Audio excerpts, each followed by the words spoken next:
Hi, everybody. Welcome to English Digest. I'm Tom. Hi, I'm Stephanie. It's in the middle of the hot summer right now in August, and maybe you're thinking about taking a trip before you have to go back to school later this month. So if you got some time on your hands and if you got some money, hey, you might want to consider flying off to Europe. Are you going to go to France? Are you going to go to London or Germany? No, you're going to go to the Netherlands. Yeah, I've actually been in Amsterdam once. I think I was there for about 3 days when I was in college. It's a pretty cool town. It's very clean. I remember thinking, wow, a lot of flowers, a lot of tulips. I was there at the right time of the year. Yeah, they've got the canals there, kind of fun to see. They've also got a lot of names that Tom and I had to look up because we're not really sure how to pronounce them. So you're looking at some Dutch words, so don't be afraid. Do your best with them, and people will appreciate that you at least tried. I should know some Dutch because my grandmother spoke Dutch as a child. Really? Because she spoke Dutch to her mother or her grandmother who came from Holland way back then. But she said she didn't speak Dutch for many years after that. But in any case, we are going to the Netherlands today. It's a wonderful land of water. If you like water and canals and windmills and tulips and wooden shoes and stuff like that, well, the Netherlands is the place for you. So, hey, let's check it out. Let's read the entire contents of our lesson right now, and we will be right back.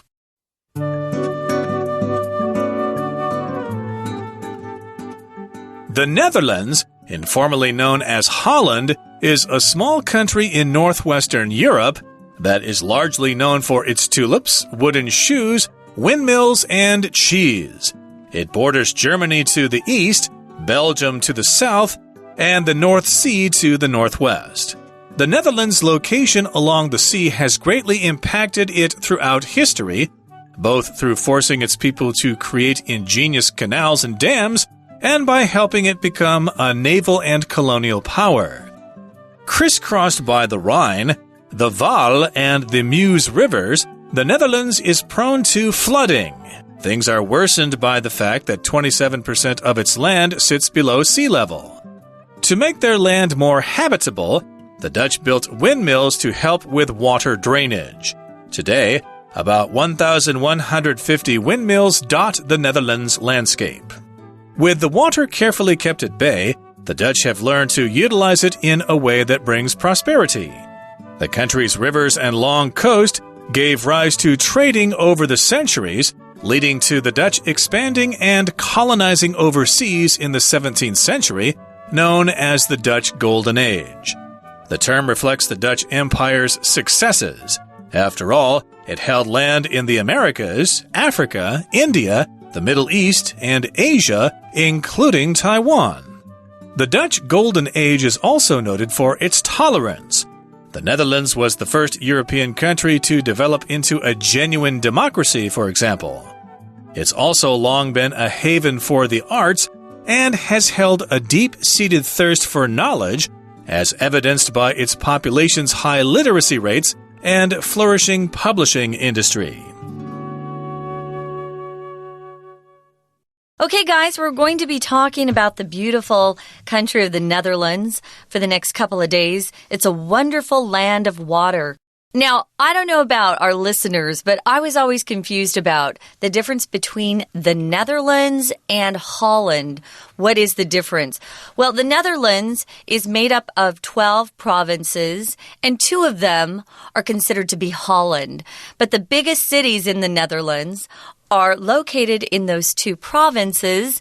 We've got Amsterdam, of course. Rotterdam is also a big city. And then the very famous city, The Hague, which is where an international council gets together and makes decisions for the world. So we've got the Netherlands here, and we're describing it as a place where you'll find lots and lots and lots of water, which typically means it's a pretty place, too.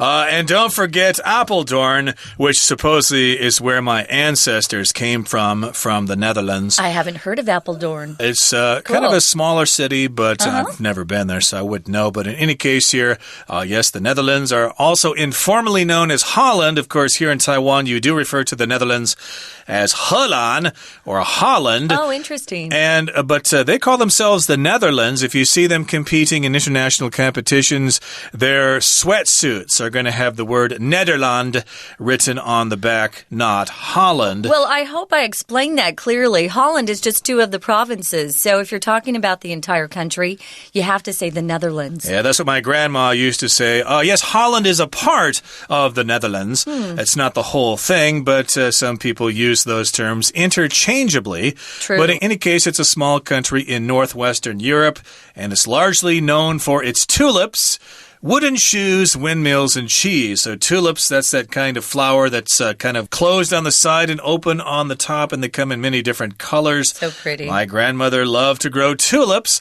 Also wooden shoes, also referred to as clogs, right? Right. I don't know if they really wear them nowadays. They do. Probably. Oh, they do? Huh? Yeah, they still wear them. I mean, actually in daily use? Oh, yeah. They're not traditional clothing. Yeah. It's like the Japanese, they have their little wooden sandals, right? Yeah, but you don't see the Japanese wearing those to the office, though. Well, listen to this. I was on a train over there last year, and there was a really elegant man who's probably 45. He was wearing those on his feet on the train. So, okay. Yeah, they're something that they consider comfortable. Okay. Although I don't think clogs are that comfortable. Well, we had a Japanese foreign exchange student stay with us years ago who brought some over for us to try out. They were kind of difficult to walk in. I agree. But in any case, we're not talking about Japan. Yeah. We are talking about Holland, though they've got wooden shoes just like the Japanese. Yeah. I guess they wore them in Taiwan for a while there as well. They've also got windmills there. Oh, before you go on, Tom, yes. We've got these very famous shoes now. I think they're really ugly, but they're called Crocs. Are they made out of wood? C-R-O-C. But they're also shaped like a clog. Okay. They're made out of plastic, of course, which is kind of gross. But fair enough. Yeah, if you can't picture a clog, think of Crocs. Okay, and also windmills, of course, those are very famous in Holland. Fengshe, as you call them in Chinese. Windmills are quite common in travel posters for Holland, and also they're famous for their cheese. I didn't know that. I thought just the French were famous for their cheese, but I guess they make some cheese in Holland too. Let's also talk about the Netherlands. It borders Germany to the east, Belgium to the south, and the North Sea to the northwest. Notice here the word border is being used as a verb. It borders Germany to the east. In other words, the border between Germany and the Netherlands is in the eastern part of the country, or the eastern edge of the country.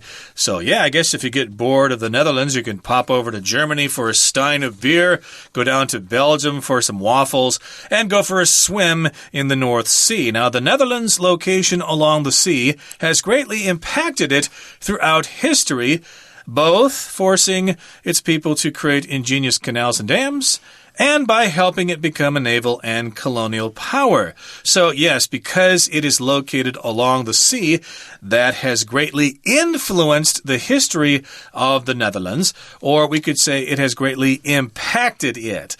Here we have the word impacted, which is serving as an adjective from the verb to impact, which means basically to have a very strong influence. Right. So both through forcing its people to create ingenious canals and dams, and by helping it become a naval and colonial power. So that's how the sea has impacted or had an influence on the country throughout its history. When you're talking about a canal, it's an artificial waterway that's constructed by people that allows boats and ships to go through it. Think of Italy and the city of Venice. They have a lot of canals in Venice that they get on, and that's how they get around the city. There's the Suez Canal in Egypt. There's the Panama Canal.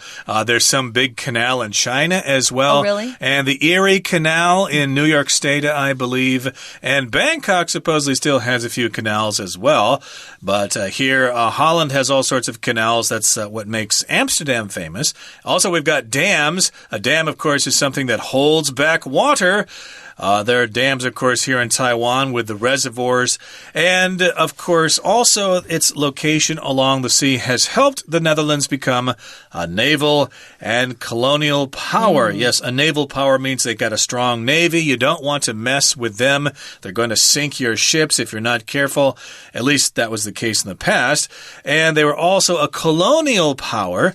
Colonial means having to do with colonizing different parts of the world, which a lot of European countries did. They colonized the Americas. They colonized parts of Africa and Asia as well.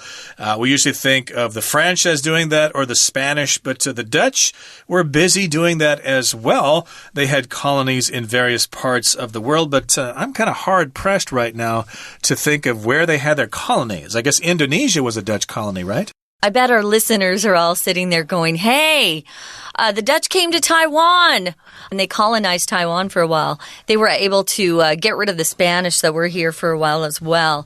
So they've got some colonies around the world.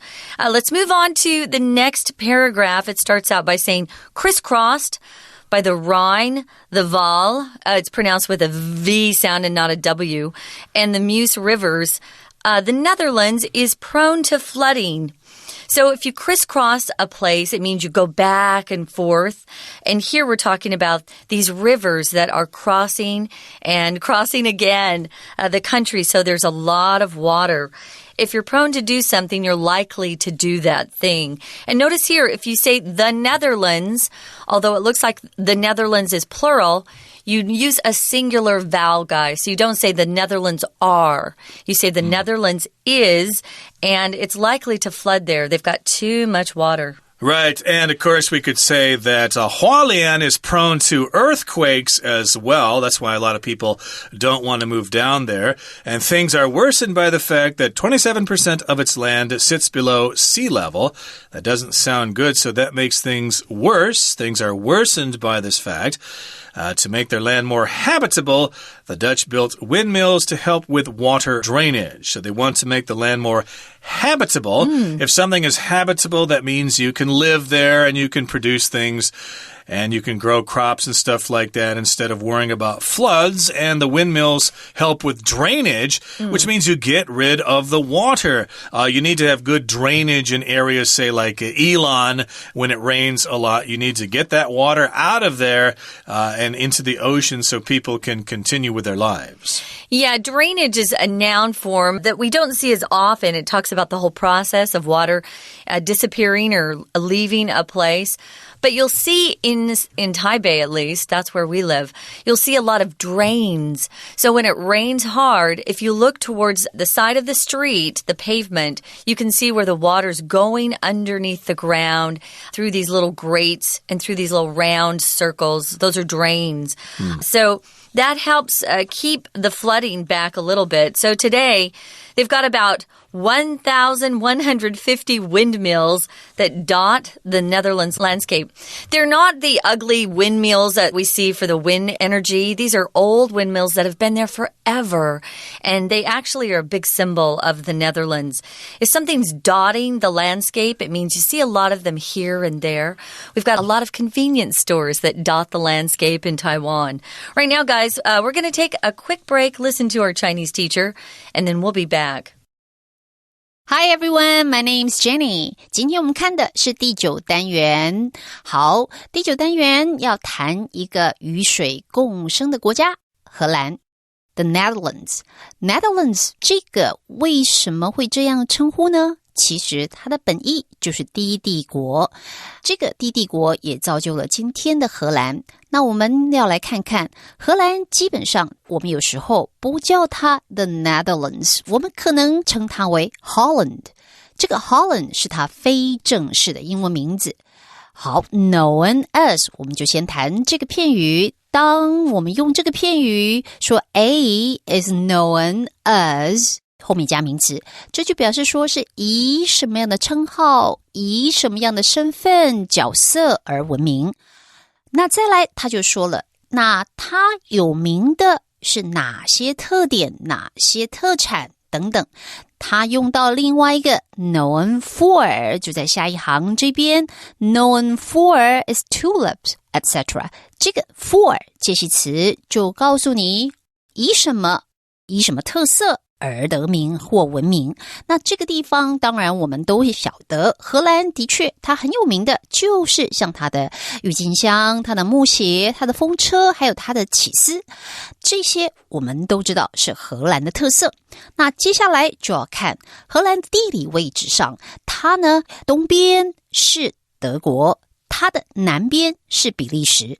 那我们来看这些地理位置的时候，注意到这个介系词to the east, to the south, to the northwest。 像你在讲方位，你说它往北是什么，往东是什么，那中文可能会讲东边、南边、北边是什么，但是介系词 to 要记得哦。好，再来，那我们提完了荷兰的地理位置，要来看看这样子的地理位置其实也就造就了这个国家呢，他们必须要用他们最厉害的功法来运用他们的运河，然后让这个国家成为海军殖民强权。这个部分就是我们说到说荷兰呢，它有所谓的临海的位置，然后造就了它的历史。好，接下来我们就看下一段。那谈到了这个荷兰，它的这个荷兰的地方里头有好多条河啊，这三大河纵横交错，所以在荷兰其实它很容易有水灾。那我们来看看这个容易有水灾这个片语 be prone to， 要注意哦， be prone to 这个 to 像一个介系词一样，它后面呢会加名词或者是 VING， 表示容易有什么的倾向。再来，下面就说到了它的这个国家呀，有 27% 的土地是低于海平面，所以这可能让这种洪水的状况更恶化了。不过荷兰人就因为这样，所以他会想办法，比如说他建造风车来帮助排水，这可以说是荷兰很大的成就。 We're going to take a quick break. Stay tuned. We'll be right back.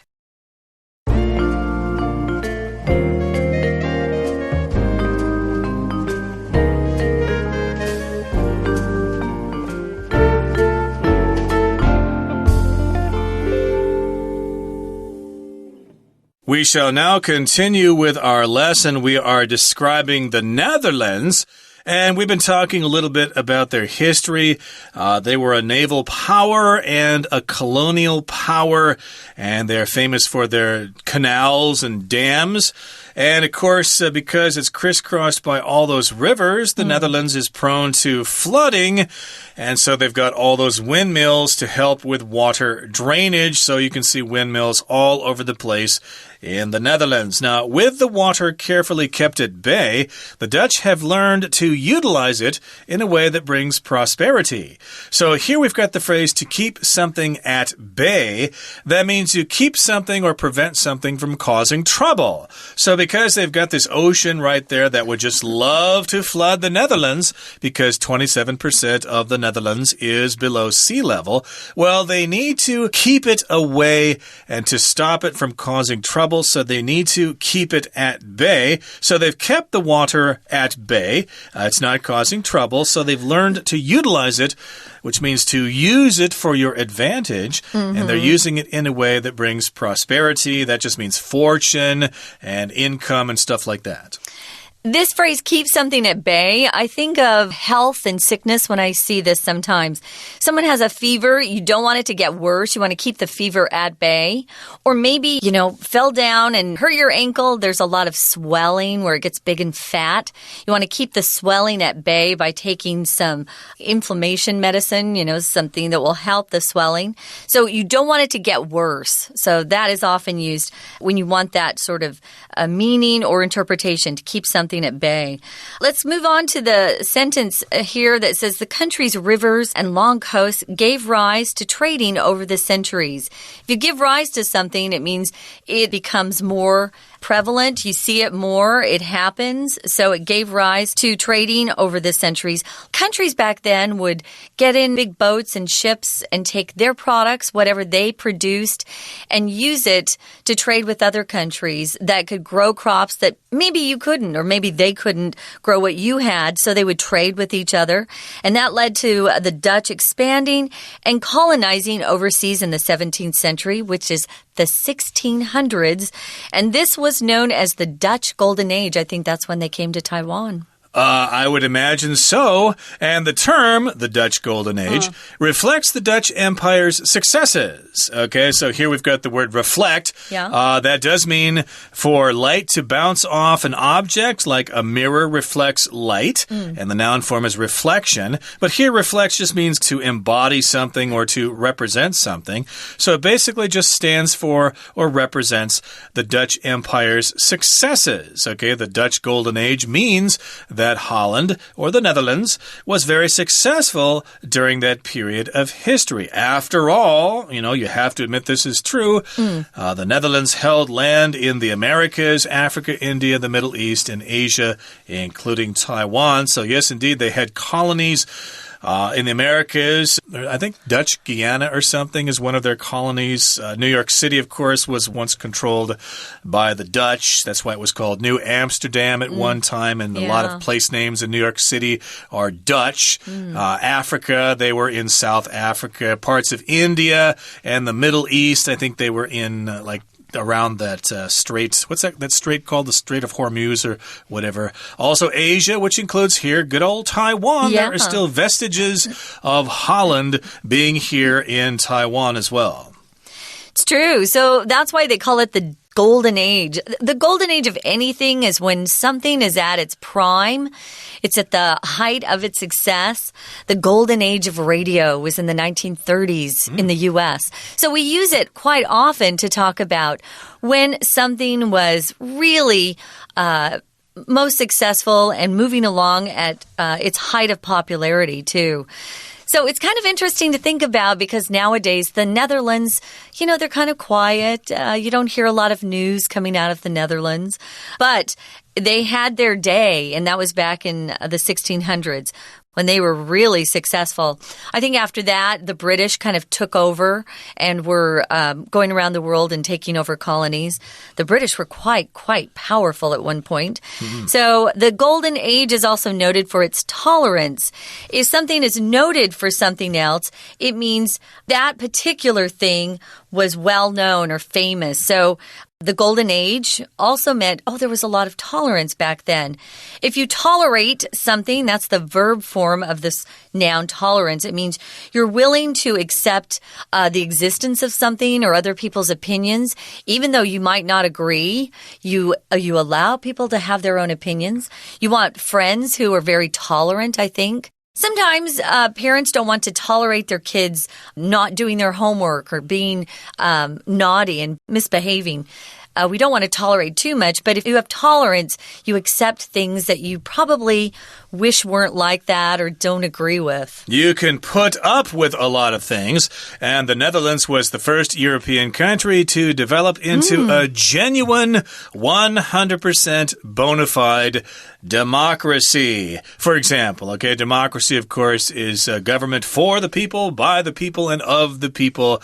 That's what democracy is. The whole population. Kings or queens. And back then, all the countries had kings and queens and emperors. Yeah, people in power and stuff like that. They let everybody have their say, have a vote. And the Netherlands has also been a haven for the arts. And has been a deep-seated thirst, or has at least a deep-seated thirst for knowledge, as evidenced by its population's high literacy rates and flourishing publishing industry. That's what's going on now. It's a haven for the arts. Of course, we've got some museums and some famous artists who have come from the Netherlands, and the Dutch people are pretty mellow as well. I'm sure you've run into Dutch people when you're traveling. Yeah. They're very laid back, very relaxed people. They're not loud and obnoxious like some people we know.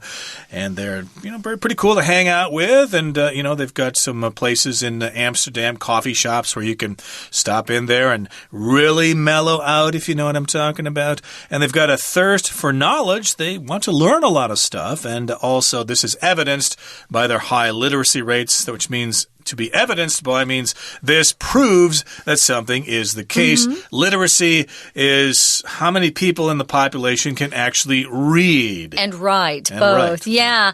We know that China wanted more of their people to be able to read and write. They wanted to raise the literacy rate in China, so they turned to the method of using the simplified characters, which were easier to learn. So, and if something flourishes, it's very, very successful. We hope that people listening who are starting out in their careers will be successful and that their careers will flourish.